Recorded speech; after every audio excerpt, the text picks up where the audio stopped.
Bueno, hasiko gera, Bai, momentu bat, Begoña, arratsalde on den hori. Osoko bilkura aurretik Tolosa lotzeneko batzar unibertsala izan dugu, ezta? Batzar unibertsala, baina aurretikan elkarretaratza bat egin duguen plaza Zarrian eta hasi baino lehenago aipatu nahi nuen. Ez dela hilebete berriz ere beste elkarretaratza bat izan gendulako baita ere plaza honetan bortxaketa bat salatzeko. Aho batez egoera lazgarri hauek salatzea importantea da, eskertu nahi diot Tolosako udalari eta alkateari bereziki Tolosara etorri izana eta baita ere Tolosa... Ibarra, esan de Tolosa.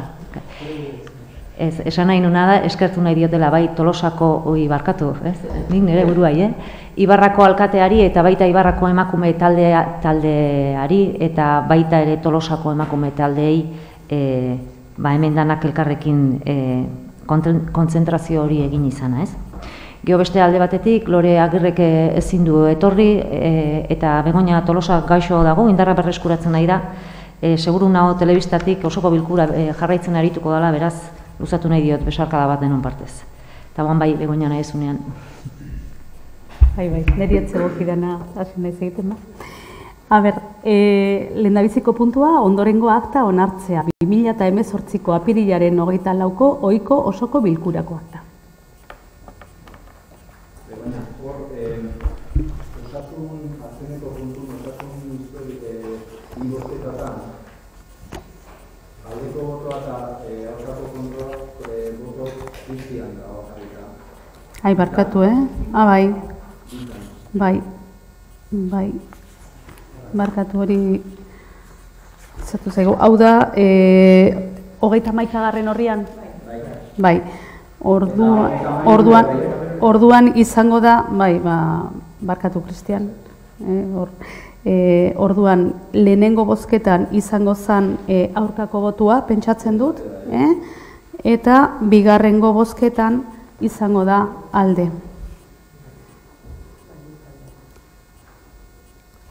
Listo,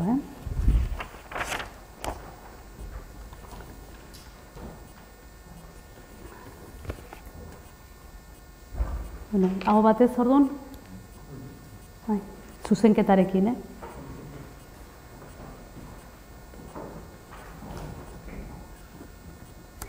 Bigarrengoa, hau bai izango litzatekela Tolargi soziedade mugatuaren batzar unibertsalaren paperean, kasu honetan, udal batza plenoa da, baina kasu honetan funtzioak izango lirateke Tolargi soziedade mugatuaren batzar unibertsal gisa, eta da 2017ko ekitaldiari dagozkion urteko kontuen onarpena.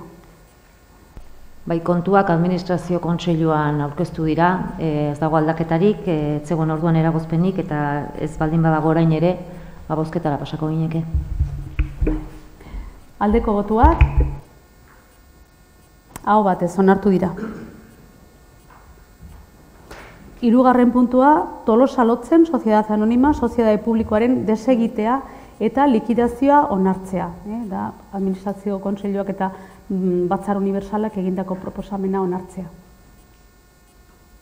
Bai, bueno, zerbait aipatzearren, Tolosa lotzen Sozietate Publikoa sortu zen 2009 urtean, urte hartako irailean, eta bere sortu zen urte hartan bertan onartu zen Tolosako hiri antolamenduko plan orokorrak aurrikusten zituen hirigintza lanak kudeatzeko. Azken urtetan ez du inolako jarduerarik izan, eta legez ezin direlako justifikatu gaur egunean defizitarioak diren sozietateak berau desegitea eta likidatzeko erabakia hartu zen. Bai administrazio kontseiluan eta bai batzar unibertsalian. Importante da esatea bai balantzeak inda inventarioarekin ados gaudela danak, eta lehen hartutako erabaki hori guain udal batzak bere egin behar dula, ez? Onartu egin behar du, bai. Ez, gutzako ados eta poztekoa da Tolosa lotzenen desagerketa edo soluzioa ematea. Ez gea inoiz izan sozietate tipo hone eta modu honetakoen gustoko. Argi izan dugu beti sozietate hauek administrazio publikoak eskaini beharreko gardentasunaren kontra dihoaztela, opazidade bat eman izan du diotela sozietate edo administrazio publikoak daukan publikotasun hori ilundu izan dutela. Iruditzen zaigu betian ikan izaera pribatuari erantzuten ziotela eta guk izaera publikoa dugula, beti egongo erakunde mota honen kontra, Tolosa lotzen kontra bereziki, iruditzen zaigu gaina Espainian sozietate hauen izenean administrazio publikoetako zenbait lagunek oso modu desegokian kudeak eta oso kaskarrak egin zuztela kontrol publikotik kanpo naiz eta publikoak izan egunean, eta horregatik pozten gea disoluzio hau gaur hemen hau batez guztion artean eman dela.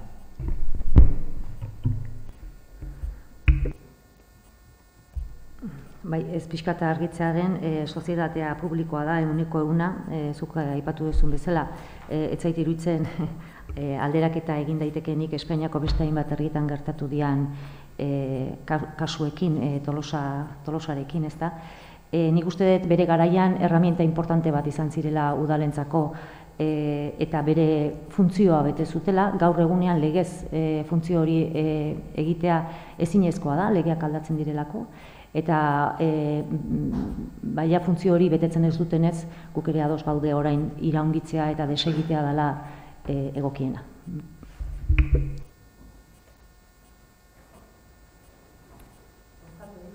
Bai, bueno, orduan aldeko botuak, aho batez onartu da. Urrengoa, laugarrena, kiroleako diru laguntzak erregulatzeko ordenantzaren aldaketaren hasierako onarpena.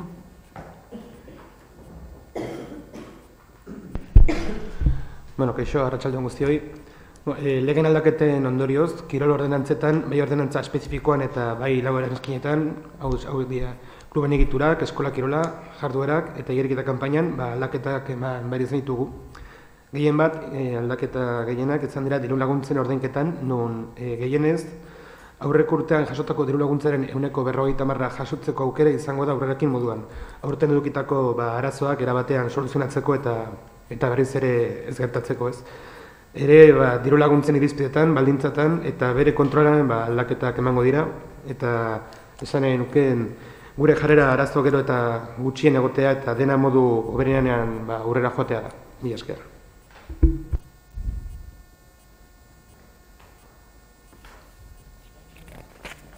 Bueno, orduan aldeko botuak, hau batez onartu da.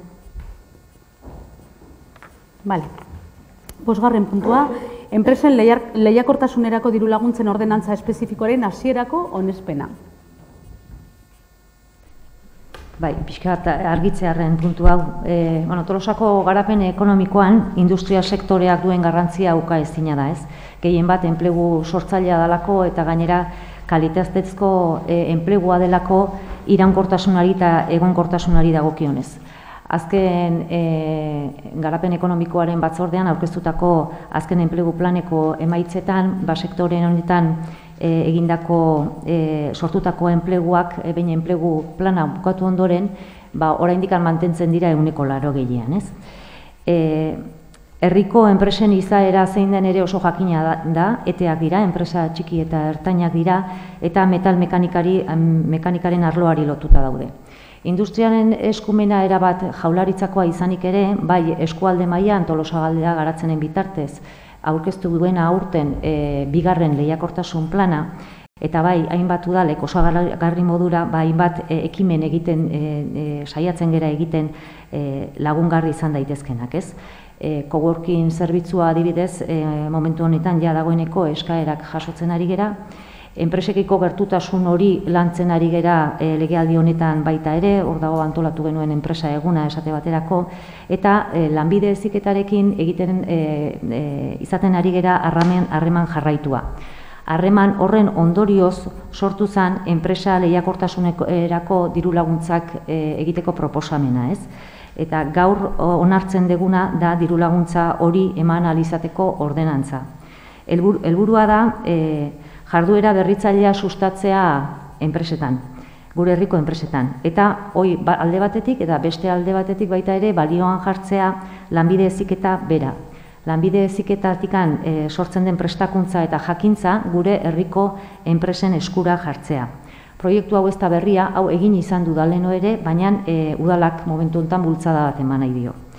Gehienez ere 50 langile dituzten enpresei zuzenduta dago, baloratzeko irizpideak ordenantzan bertan agertzen dira, eta finantziazioko gehieneko kopurua izango da 3.000 euro edo kasuan proiektuaren kostuaren 75%. Eta hoxe, neukan esateko. Bueno, guk ere konsiderategu pasu positiboa dela, eta bereziki pozik gaude deialdi honek izan duen garapena eta eztabaidagatik ekonomia batzordean.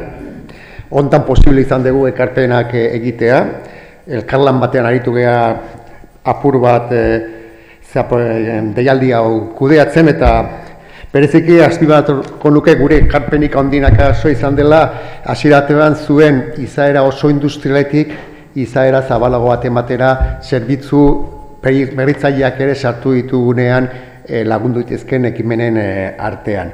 Gure horrela askoz egokia hartzen ditu ekonomia berriak, mandazun eta beste ekonomia batzuk, nola ekonomia kreatiboak, sortzaileen ekonomiak, teknologia berriak ekarte dituzten zerbitzu berritzaileen alorrare bai pixkat hasierako dokumentuan bazter batean giltzen zen, eta gehiago prototipo eta industria tradizionalaren ikuspegitik zertzen delako.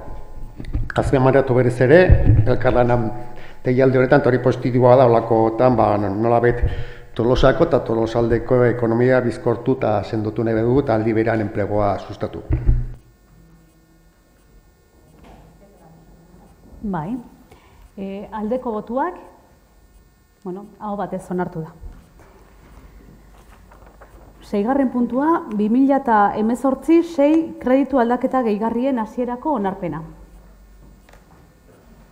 Bai, hemen argibide bat, 6, 7, 8 eta 13 puntuak kredituei dagokienez batera argituko ditugu honein. Jokin Azkuek esplikatuko ditu, danak batera, 6, 7, 8 eta 13. Diru laguntzen eranskina baita ere. Aipatuko ditu nahi dezute? Bale, bai. 6. da irakurri duana, 7. da diru laguntzen eranskinaren aldaketaren onarpena, 8. konpromiso kredituen eranskinaren aldaketaren onarpena, eta 13. dia hainbat kreditu aldaketa, kreditu txertaketa, kreditu gehigarriak, eta, horiek, 13. puntua da bakarrikan horren berri emateko, ez da bozkatu behar.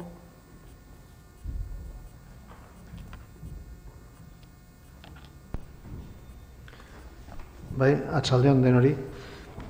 Azteko esan behar, lehen esan bezala, eztabaidarako zenbait puntu batera tratatuko dire herritarrentzat errezago dalako jarraitzeko, ze bakarrik da prozedura administratibo eskatzen dugu bide bat edo beste hartzea eta horren arabera planteatuta daude gaizarren da, baina ulergarriago izateko, espero bintzat, era zabal batean aurkeztuko ditugu.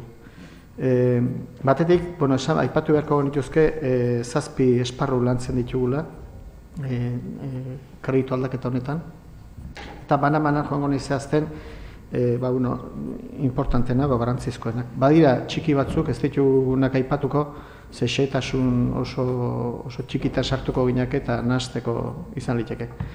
Aurreneko izango litzake generoaren berdintasuna eta kirola sustatzeko proiektuk. Horretan, generoaren berdintasunerako programak garatzeko da, urtero burutzen direnak dira, aniztasuna jarduerak, hain zuzen ere, eta kreditu aldaketan jasotzen dira lehen urten bezala guztira, 5.000 euro dira. Kirolaren sustapenerako eta Tolosalde eskualderi proiekzio eman nahian, emakumeek gidatuko duten trainerua abian jarriko da. Horretarako Tolosaldeako udalek biztanleko 0,50 zentimo jarriko dute. Guztira, Tolosa jarriko ditu 10.000 euro. Bigarrengo esparru izango litzake garapen ekonomikorako proiektuak. Hor dugu Babarrun kofradiari 5.007 euro emango zaizkio bere urteko jarduera burutzeko. Beste programa bat, lehendik datorna eta berriz proiektuarekin aurrera jarraituko dugu, konpromiso horrekin, eta horretarako aurreikusten dira 11.350 euro. Ia da, 7 dendak parte hartzen dute honetan, da espero dugu urte bukerarako beste 2 gehiago egotea. Hori aburun, Kogorkineko proiektua aipatu da, emari deiturikoa, eta hori abian jartzeko azken ukituak egin behar dira eraikuntzan, zenbait binilo eta zenbait altzari jarri. Horretaz aparte ekintzaileak sustatzeko deialdia abian da, hori gizarteratu da, eta horretarako diseinatuta dagoen komunikazio plana burutzeko bitartekoak jarri dira. Guztira, 29.000 euro jarriko dira honetarako. Hirugarrengo esparru izango litzake kulturaren sustapenerako proiektuak. Erraldoi eta buru handien konpasari 10.000 euroko diru laguntza izenduna zuzena emango zaio Japonera bidaia egin dezan.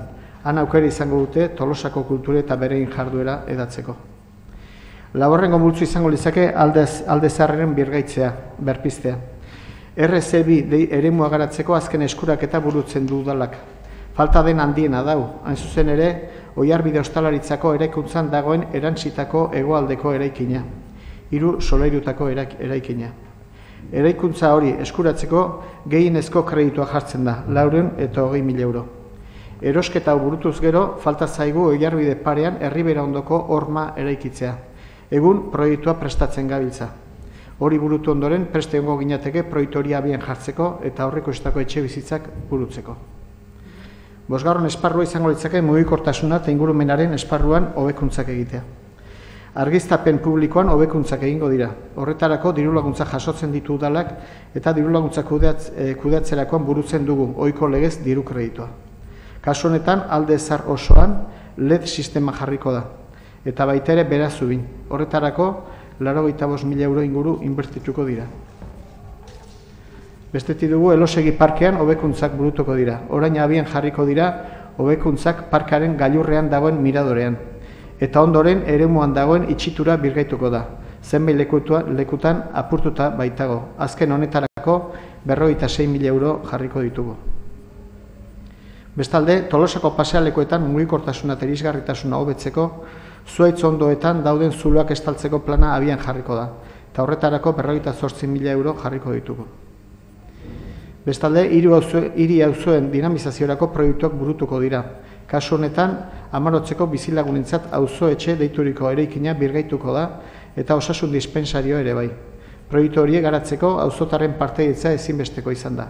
Guzti honetarako 384.815 euro jarriko ditu udalak. Landa auzoetan zenbait proiektu garatuko dira. Kreditu honekin, Bedaio auzoan, Herriguneko errepidea konponduko da, aparkalekoak burutuko dira eta argiteria berrituko da. Guztira, 153.000 euro inbertituko dira 2 urtetan, aurten eta datorrengo urtean. Beste landa auzoetan ere zenbait ekimen burutuko dira, horiek ere auzotarrekin adostuz. Aldaban, aparkaleku bat eraikiko da. Urkizun, parkea birgaitu eta elkarteguneko leihoak konponduko dira. Eta azkenik urkizun errepidea asfaltatuko da. Segarren atala izango litzake etxe bizitzen alokairua indartzeko azterketa. Alokairua sustatzeko datorren deialdi egin aurretik etxe bizitza hutsen diagnostiko egin nahi dugu. Sakonean ezagutu nahi dugu nola animatu etxe jabek etxe bizitza hutsak alokairuan jar dezaten. Diagnostiko hori egin bezain laster diru laguntza deialdia abian jarriko genuke. Azterketa hori abia buru hartuta. Azterketa begitaren eskabida EH Bildutik etorritakoa da eta gu begi honez ikusia. Guztira 60.000 euro jarriko dira. Eta azkenik, gizarte zerbitzuetako esparruan, larrialdiatarako diru laguntzak. Urtea amaitzeko aurreikuspen hau egiten dugu. Orain arteko bilakaera aztertuz. Kreditu beharko dugu diru sarrerak bermatzeko eta gizarte inklusioa bermatzeko. Guztira 28.500 euro. Eskerrik asko.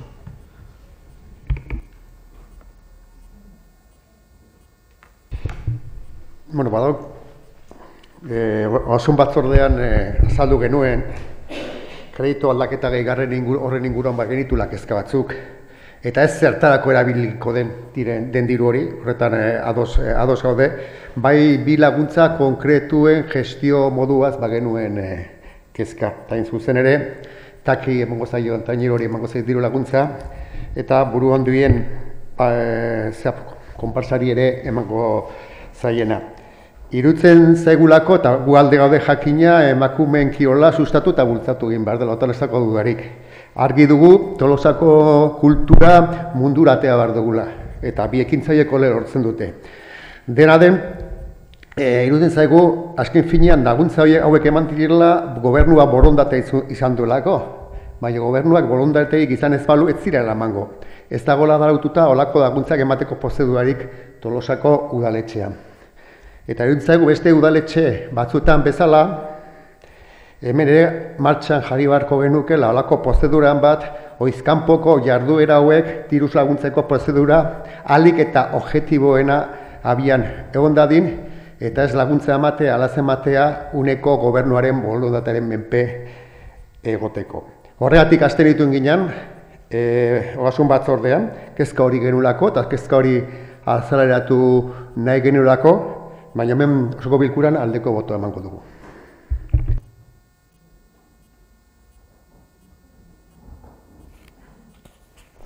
Bai, egia da, ogasun batzordean bakezka hori azaldu zala, eta egia da, saiakera egin dezakegula, oiz kanpoko jarduera horietarako nolabaiteko ordenantza bat egitea, ez? Nik zalantzak baditut, gehieginezko ordenantzak eta gehiegizko mugak jartze bali madizkiogu bere buruari, gero zailtasun handiak izaten dira, ez? Eta horregatik ez dakit ez da egokiago ezoiko horiek batzordean bertan azaltzea, bakoitzak bere motivazioak ematea eta beste erabatea onartzea. Zalantzak dira modu guztietara hitz egingo dugu eta irikia gaude.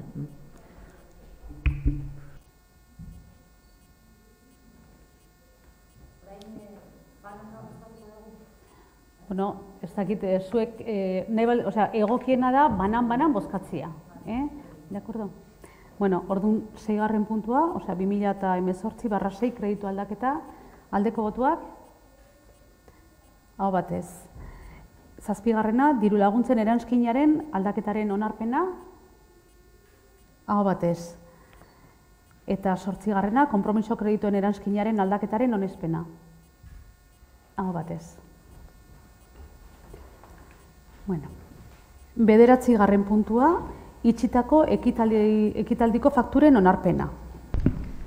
Bai, faktura hauek dira 2018 ekitaldi honetan jaso direnak, baina 2017ko ekitaldiko data dutenak. Horregatik osoko bilkuratik pasa behar izaten dira. Bueno, aldeko botuak? Hau badez. Vale. Gero, 10. hiri autobusaren tarifen onarpena.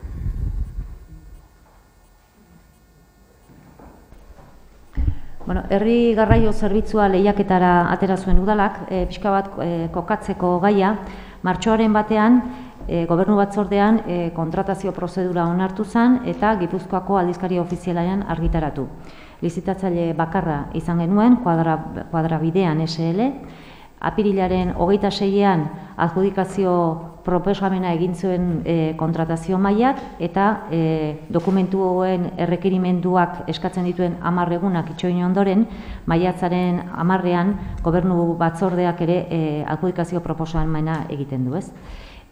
Kontratuaren iraupena izango da urtebetekoa, ja jakina denez eta argitaratu denez, eta 6 hilabetez luzatzeko aukera izango da. Adjudikazioa jakinarazten den egunetik 15 lan eguneko epea utzi behar da kontratua formalizatua alizateko. Eta epe muga horretan beste lan batzuk aurreratu behar dira. Tartean baita ere tarifak onartzearena eta hori da gaur egingo deguna, tarifak onartu. Tarifak lehen zituen onura berdinak mantentzen ditu, aldaketa bakarra da bono sistema batetik txartel sistema batera pasatzen gerela, prezioa mantendu egiten da, bidaia bat 0,70 zentimo eta txartelarekin 0,32. Diktamenean azaltzen den modura, txartelak 3 euroko kostua izango du, baina fidantza moduan emango da, horrek esan nahi du, gehiago erabili, ez baldin bada gehiago erabili behar txartela, eta baldintza egokian baldin badago noski, bueltatu litekela eta dirua itzultzen dela, eta txartela kargatu ahal izango da autobusean bertan 5 euroko multiploarekin, ez? Baita ere aipatu, 4 urtetik berako haurrak kargatu behar ez duten txartela izango dutela urbanoa erabilia ahal izateko. Cristian, zerbait, zuek? Bueno, aldeko botuak, hau batez onartu da. 11. 2018ko aurrekontuaren lehenengo hiruhilabeteko ejekuzioaren berri ematea.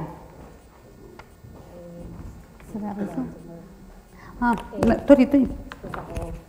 Lasai.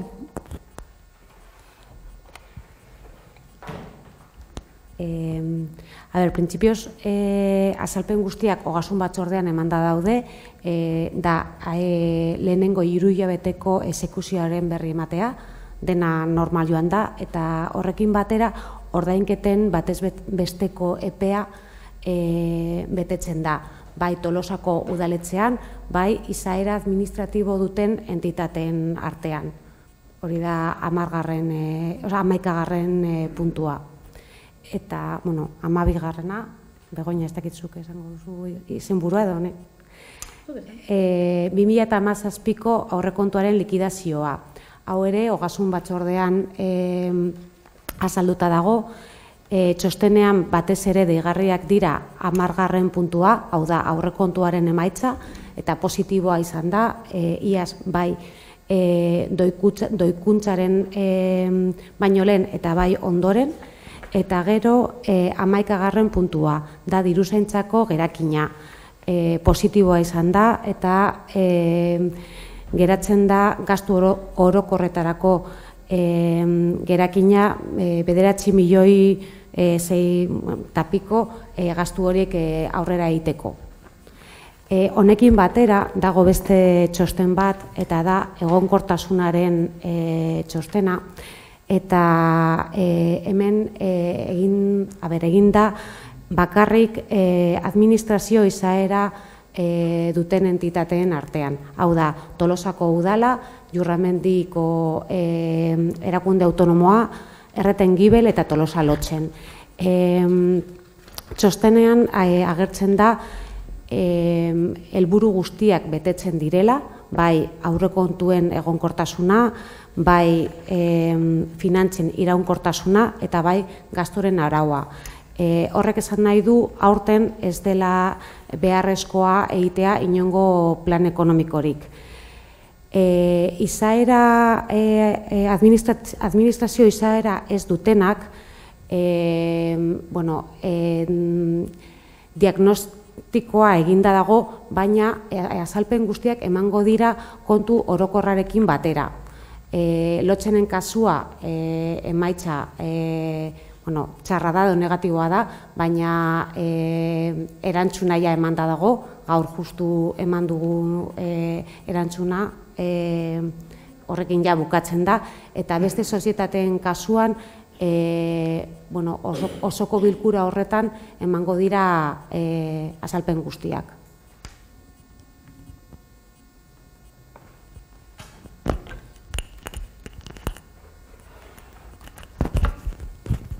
Norbaitek zerbait adierazi nahi dut. Jakinarazi egin behar zian 2 puntuak, beraz ez dira bozkatzen, ez da? Ez, horiek dira jakineazpenak, besterik ez. Da plenoa jartzen da jakinen gainean eta punto. 13. ja horren berri eman dezue, orduan 14. alkatetzako dekretu hauen berri ematea, 2018ko apirilaren 1-tik 30. Eta hor sartzen dira 2018ko 651-tik 868.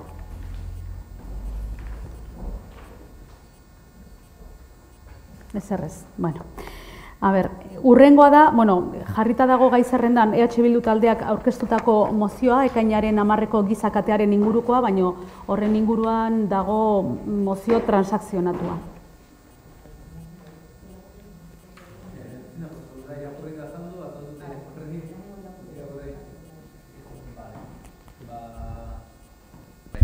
Eskerrik asko zen arro. Ekainaren 10ko gizakatea. Euskal Herritarrok gure etorkizuna erabaki ahal izateko egungo marko juridiko politikoak ezartzen dituen oztopoak nahikoa ez, eta egungo markoa are eta murritzagoa nahi dutenek gure erakundeak jo puntuan jarri dituzte.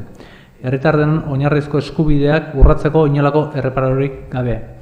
Katalunian aplikatu du Espainiako Estatuak aurreneko 155. artikulua, baina Euskal Herrian ere aplika dezake.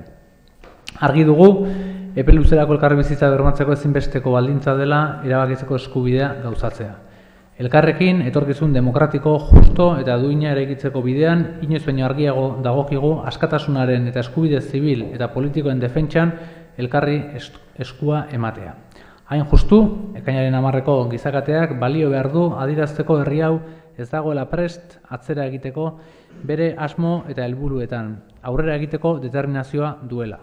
Halaber, etorkizuna elkarrekin eraikitzeko borondatea erakutsi behar du mobilizazioak. Horrek posible egingo duelako mugak eta oztopoak gainditzea eta urrutira ailegatzea. Erabakitzeko eskubidea badugu eta arrazoiak ere soberan ditugu. Gauzatzeko ibilbidea elkarrekin adostea dagokigu orain. Eta hori guztia guztion ardura da. Herri bezala jarduteko garaia da elkarrekin. Ezin baitugu aukera historiko hau galdu, ezin gara geldirik geratu. Hori guztia dela eta Tolosako udalak dei egiten die Tolosarri ekainaren 10ean gure esku dago ekimenak antolaturiko gizakatean parte hartzera. Bale, hau da EAJ eta EH Bilduk adostu duten mozioa eta gaur ona udaletxeko pleno honetara ekartzen deguna. Bueno, gure aldetik mintzat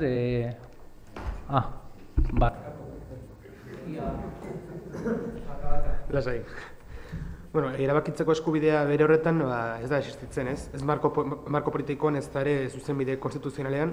Guk autogobernuaren ponentzian, behin eta berriz eskatu dugu Gernikako Estatutuaren eguneratze eta hobekuntza eta horren proposamen artikulatua Eusko Jaurlaritzari aurkeztea tokatzen zaio, eztabaida produktibo bat lortzeko denen arten. Horregatik, mozioaren aurka bozkatuko dugu. Mila esker.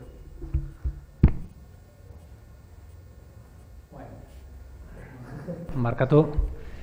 Bueno, gure ustez erabakitze eskubidea existitzen da pertsonak garen neurrian. Hau da, robotak ez garen ez gero, sentimenduak eta adierazteko eskubidea daukagun neurrian erabakitzen dugu. Eta gaina eskubide hori intrinsikoa da gizakian. Herri bezala gure eskubidea da herri moduan izan nahi duguna adierazi eta egikaritzea. Gizarte bezala eskubide demokratikoa da herritarrek beraien buruaz erabaki, beraien egunerokoa eraiki eta beraien etorkizuna lantzea. Beraz, eskubideen egikaritze batez ari gara hemen hitz egiten. Herri moduan, gure herriak sujeto politiko, historiko, kultural moduan duen eskubide bat lantzea eta praktikan jartzeaz ari gara hizketan, eta herritar gisa, pertsona gisa, dugun eskubide demokratiko bat gauzatzeaz ari gara.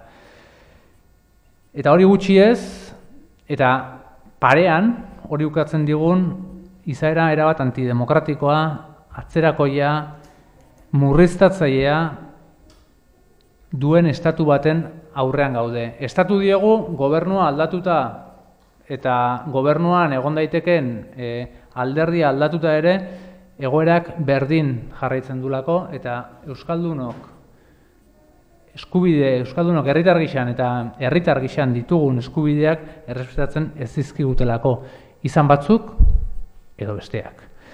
Horregatikan adibideak gaur egun argiak dira, 155 daukagu martxan oraindik Katalunian.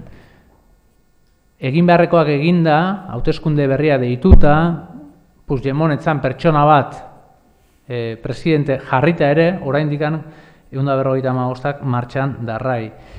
Lege eta eskubideak urratzen dizkigute eta gure autogobernu famosoa behin eta berriz urratzen dute. Etxebizitza legea, frackinga, 1000 lege daude konstituzionalean ebatzita eta inpugnatuta eta gure herritarren eta gure etorkizuna eraikitzeko, gure eskubideak bermatzeko lege asko daude murriztuta estatu honen ondorioz edo estatu honen jarreraren gatik. Normalizazio politikoan 1000 dira adibideak ukatzen dizkigutenak gure eskubideak, gure herritarren eskubideak eta hor, mahai gainean jarri nahi dituzke, presoek dituzten eskubideen urraketak nola pairatzen dituzten egunetik egunera, preso zein zenide. Aniztasunaren ukazioa da Espainiar estatua. Aniztasunaren ukazio garbia da Espainiar estatua. Estatu zentralista bat da, txuribeltza, berak bakarrik nola eraiki behar duen bere etorkizuna guri inposatzen diguna. Eta korrupzio endemiko bat duena. Eta estatua diot, eta ez PP alderdia, estatua diot. Hor daudelako beste batzuek ereak eta barrere, Andaluzian eta bar. Eta ateratze ez dianak. Beraz, argi daukagu estatu honekin, Espainiar estatuarekin, ez daukagula etorkizunik gizarte moduan. Izugarrizko lastrea da, baina argi dugu, gure eskubidea dela herritar gixan, gure etorkizunak guk geuk eraikitzea. Horregatikan, gaur mozio hau aurkezten dugu, mozio hau eskutik aurkezten dugu, gogorra egiten zaigu aldi berean, aurreko astean EAJak ikustean nola, estatu honen ordezkaridan PP, gobernu korrupto, lapur eta postfrankista honekin oraindik aurrekontuak adosteko gaitasuna izan duen bere hitza jaten, 155 jomugan jarriz eta azkenean 155 martxan darrai eta aurrekontuak babestu dituzue, gogorra egin zait eta egin zaigu, baina aldi berean argi dugu eta gure esku horretan eredugarria da, desberdintasunak desberdintasun herri bezala erantzuteko beharra eta gaitasuna erakutsi behar degula ordezkariok eta herritarrak hori eskertzen dutela. Horregatikan gaur hemen pozten gea elkarrekin hau aurrera ateratzeaz, pena hau batez ezin atera izateaz, eskubide eta zaigalako hizketan eta eskubideak gauzatze hortan deno guztiok egon barko gineakelako, gero gauzatuko da eta bakoitzak erabakiko du zer nolako etorkizuna eraiki nahi duen, Espainia ilun honetan edota bestelako herri bat eraikitzen, baino pena izan arren, iruditzen zaigu gaur hemen gauden guztion artean bat izan ezik alde bozkatzea importantea dela. Horregatikan mozioa aurkezten dugu eta EAJarekin batera EH Bilduk edo elkarrekin aurrera aterako da esperantzaz eta nola ez, gogoratu eta animatu herritarrei ekainaren 10ean parte hartzeko, izen emateko eta sinisteko gure etorkizuna guk geuk eraikiko dugula, inorrek ez digula eraikiko. Nik ez naiz beste konsiderazio batzuetan sartuko eta mugatuko naiz mozioan testura. Ze hemen gogorra, adostea mozio bat eta gero publikoki esatea hori gogorra egiten zaigu, afirmazioa rotunduarekin, hemen herri honek egoera gogorra asko izan ditu bai. Orduan, luze emango luke, ez dut uste kontua danik ez da ere legebiltzarreko ponentziaren inguruko debateak onuntza trasladatzea, eta uste dut gure egitekoa dela hemen mozioak eta hortarako ekarri dugu gainera esaten duenen inguruan hitzeitea albalimada era positiboan hori baita kontua. Guk esan nahi genduna da, erabakitzeko eskubidearen aldarria, herri honen erabakitzeko eskubidearen aldarria, ez dela gaurkoa. Aldarri horren inguruan herri honek egin du bere ibilbidea, ez? Baina bada alderaketa bat azken urte honetan gertatzen ari dela, eta da gure esku dago ekimena, eta alderaketa hori azpimarratu nahi nuke, herri ekimen baten eskutik datorrela, eta horrek garrantzia handia dauka. Herri ekimen bat da, eta herri ekimen horri lagundu nahi baldin badiogu, uste dut herri ordizkari garenok ere horri laguntzea eta babestea oso importantea dela. Eta horregatik, batetik edukiarekin, mozioaren edukiarekin bat egiten degulako, eta lehen esan duten bezala, herri ekimen horiek babestea importantea delako bat egingo dugu mozioarekin. Bozketa orduan? Bale. Aldeko botuak, aurkako botuak, mozioa onartu da. Eta azkeneko puntua, galderak eta eskaerak.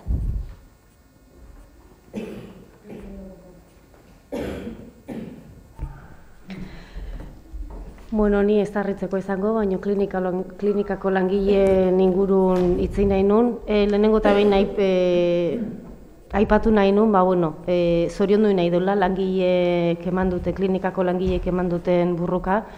Azken finean ulertze dula egoera gogorrak diala, baina fruituak ematituztela ere bai. Oraindik lotzeko daude gauza asko, baina fruituak emateko aukera asko ditula ez. Bestalde batetik gogoratzea ere bai, klinikako langileen lanbaldintzak hobetzea ez dutela Tolosaldeako osasungintzako egoera konpontzen, bere kalitatea ez dela oraindik beste eskualdetan ematen den kalitate berdina, eta gure aldetikan jarraitu ingo deula kudeaketa publikoa izan arte. Honen ariare bai, gogoratu nahi nun, apirilak 24 hemen langileek EH Bildun bidez mozio bat sartu zuten. Hemen onartu zana beste mozio bat izan zen, EAJak aurkeztutako beste mozio alternatibo bat. Eta bai badakigu beste udal batzutan langileek aurkeztutako mozio horiek onartutakon, osasun sailari jakinarazi ziotela langileek zeuzkaten eskaerak, eta erantzuna jaso dutela, udal horietan erantzuna jaso dutela. Nahiko genuke jakin Tolosako udala jaso duen erantzunik. Eta jaso baldin badu zenolako erantzuna izan den. Guk aurkeztutako mozioaren erantzuna, ez dugu jaso. Hori da balin bada galdera, ez dugu jaso. Barkatu, bideratu zen osasun sailera... Normalean bideratzen dira, onartzen diren guztiak.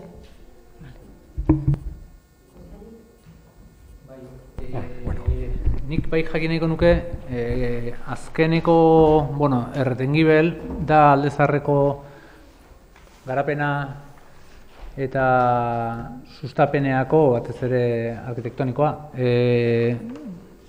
bermatzeko, indartzeko elkartea, sozietatea. Ezakit, azkeneko legealdian egia esan ez da askotan bildu, azkenekoa ulertzen dut iaz bildu zala, bertan, diru laguntzak emateko ordenantza edo araudia aldatzeko proposamen bat mahai gainean jarri zen, eztabaida gai zegoen, hainez hitz egiten 2017az, 2017ko gainea lehenengo 6 hilabetekoa ulertzen dut. Denbora pasa da, Aldezarra herri honen bihotza dela inork ez du auzitan jartzen, komertzio kopurua, bizitza, daukan garapena eta maitatu eta indartu egin behar da, dauzkan Aldezarrak dituzten arazo eta problematika guzti horiek tentuz landu behar dira, irisgarritasun arazoak, etxe bizitzen ite faltak, zahartzaroa, egoera, bertako pertsonen egoera sozioekonomiko eta baita osasun eta adin arazoak, eta bar, ez.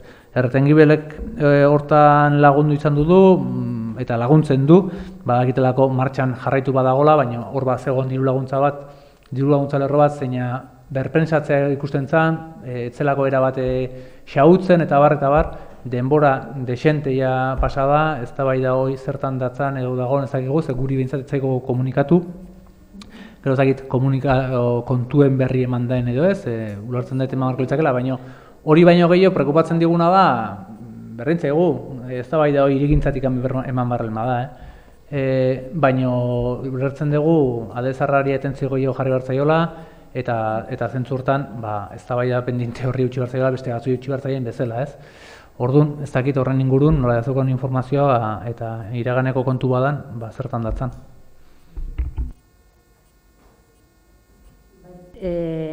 Ekainaren hasieran bazan asmoa Erretengibel baititeko, portirto Erretengibel gainera baita ere da soziedade publiko bat, mai gainean jartzeko, eta hor bakizute soziedade publiko guztien gainean aigeala hausnarketa sakon bat egiten udaletxean, modu guztietara jasota dago, eta ondo irutzi honen bazaizue, Angel Urangakin, teknikariakin behakin komentatuko dugu. Baina nahi duguna da, ez da bai da hau urte bete hasi zala, omari gainean jarri zala, teknikaria jarri zuen gaina, mai gainean, eta zuen ardura da lehenago utzi behar izatea edo erantzunak lehenago ematea. Guk badakigu zein den gure ardura, eta aritu gea hortaz, horretik esatizut hitz egingo degula, galdera erreguen tartea da, galdera edo erregua egin dezu eta erantzun dizut, ez dago egongo gehan Angelekin eta komentatuko dugu. Barkatu, uste den ere eskubidea dela hitza hartzea eta zure galdetzea eta erantzuna jaso dut, baina interpelatzea arrazotzat ikusten bale mazu, barka. ez dut arazotzat ikustet, erantzun dizut, eta komentatu dugu, eta kitxo, ez dela erantzuna bertan eman bardanikan, baizik eta hemen aurkezten da gaia, nahi bali maizute, eta gero komentatuko dugu. Besterik? Bai, badokat beste gai bat, azken eiatetan nahikoa present izan duguna maila honetan, gero zuk ere aitatu duzu, olatz, autobus urbanoaren zerbitzua konpainia aldaketa, badakigu ikainaren 11ean sinatuko dela okerek ezean kontratu berria kuadrabideanekin, eta zerbitzua ematenak hasteko asmoa bukaerako, ekainaren bukaerako edo. Espero ezagun zerbitzu ematen hastea eta tartean egon litezkeen arazoak bideratzea Tolosako herritarrek bere hiribus zerbitzua eguneko egunean erabili ahal izan dezaten. Prozesu horretan guztian guri beste kezka bat sortu zaigu, eta horreko batean langileen ordezkarekin izan genuen bileran mahai gainean jarri genuena, eta hain zuzen ere beharrezko ikusten dugu hiribusaren kudeaketa ereduen ingurua gogoeta bat egita. Izan ere, badakigu, oraingo kontratua epe aldi baterako da, urte terdiren bueltan, badakigu ere beste kontratu batatako balitz Europa mailan publikatu behar dela, eta horrek badauzkala zailtasun batzuk, eta gure iruditzen badela garaia udal honek pentsatzekoa ea zerbitzu hori zuzenean udal langileen bidez kudeatzea izan diteken egokiagoa. Horregatik eskertuko genuke udal gobernuak egingo balu azterketaren bat, aukera horren inguruan, zen izango litzakeen aukerarik egokiena udal honentzako bai ikuspegi ekonomikotik, baina baita ere ikuspegi sozialetik Tolosako hiribusa kudeatzeko. Eta azterketa hori egitea edo bere baliabidez, eta bere baliabidea posible ez balin bada, teknikariak hankarga ondiegia dutelako kanpo konpresa baten laguntzaren bidez. Gure asmoa izango litzateke San Juanetarako urbanoa martxan egotea. Ze gutxieneko zerbitzuak bestela ez genituzke, gutxieneko zerbitzuak ez dakite izango genituzken festetarako eta horrek arduratzen gaitu. Eta azterketaren inguruan Iñaki aipatu dezunarekin, hitz egingo deku, barne baliabideekin era posible dan azterketa hori egitea. Besterik? Baina amaitutzat emango dugu osoko bilkura. Mila esker den hori.